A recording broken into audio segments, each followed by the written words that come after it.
નમસ્કાર દર્શક મિત્રો, બોટાદ દસ્તક ન્યૂઝમાં આપનું હાર્દિક સ્વાગત છે। હું છું પાયલ મકવાણા। આપ જોઈ રહ્યા છો બોટાદ દસ્તક ન્યૂઝ। હવે પછીના સમાચાર વિગતવાર। અહીં પરવીન બાબી કરતી હતી અભ્યાસ।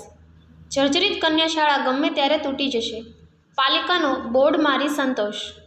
જર્જરિત બિલ્ડિંગ પાસે અનેક લારી ગલ્લાવાળા ઉપર જોખમ। જૂનાગઢ શહેરના દિવાન ચોક વિસ્તારમાં આવેલી કન્યા શાળા નંબર 2 જર્જરિત થઈ ગઈ છે। અહીં મનપા દ્વારા એક બોર્ડ મારવામાં આવ્યું છે કે અહીં કોઈએ આવવું નહીં, કારણ કે ઇમારત ગમે ત્યારે પડી જાય તેમ છે। શાળાની આસપાસ લારી ગલ્લાવાળાઓનો જમાવડો જોવા મળે છે। આ પાથરણાવાળાઓને લીધે લોકો પણ અહીં ઉપસ્થિત હોય છે। ચોમાસામાં આ જર્જરિત બિલ્ડિંગ પડે અને જાનહાનિ થાય તો જવાબદારી કોની? કારણ કે તેમની જવાબદારી છે એ લોકો અહીં બોર્ડ મારીને બેઠા છે। આ શાળાનો ઇતિહાસ જોઈએ તો બોલિવૂડની પ્રખ્યાત અભિનેત્રી પરવીન બાબી અહીં અભ્યાસ કરતી હતી। અભિનેત્રી સાથે જોડાયેલી લગભગ તમામ યાદો મનપા ભૂલાવા માંગે છે કે શું?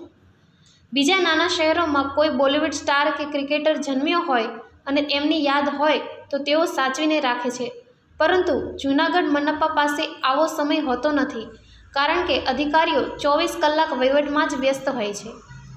શહેરમાં અગાઉના દ્રષ્ટાંતો જોઈએ તો કડવા ચોકમાં આવું એક જર્જરિત બિલ્ડિંગ પડી ગયું હતું, જેમાં પિતા અને તેના સંતાનનું મોત થયું હતું।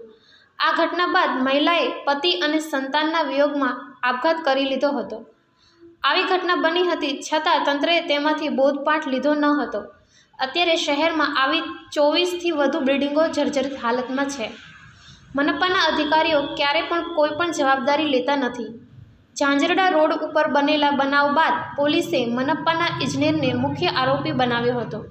મનપા તરફથી તો કોન્ટ્રાક્ટરના જેસીબી ડ્રાઈવરે સૂડીને ચડાવ્યો હતો, પણ પોલીસે પોતાનું કામ કરતા ઇજનેર ઝપટે ચડ્યો હતો। સૌજન્ય દિવ્ય ભાસ્કર, બોટાદ દસ્તક ન્યૂઝ, પાયલ મકવાણા, બોટાદ।